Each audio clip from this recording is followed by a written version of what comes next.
এই যে বাহারানের মধ্যে সবচেয়ে দামি মাছ হলো এটা এগুলো হামর। হ্যাঁ, হামর এটা হলো সবচেয়ে দামি মাছ।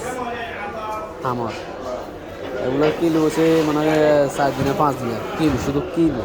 আর এটা হচ্ছে সাফি। সাফি এগুলো সাফি। ভিতরে আরো আছে এই যে মাছ, মাছের বাজার, মাছের বাজার। এগুলো আমাদের দেশে যেরকম বসে না মাছের বাজার সকালবেলা, মানে ওরকমের মাছের বাজার বসতেছে বাহারানের মধ্যে।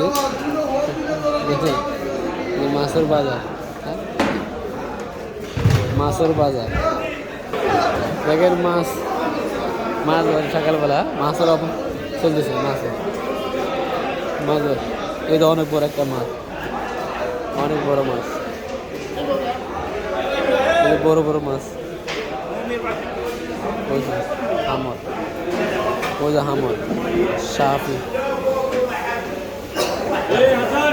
সাফি ওই যে বিক্রি করে দিয়েছে একটা। ওই যে হামর, হামর বাহারানে হামর আসলে হামর সবচেয়ে বড় দামি মাছ।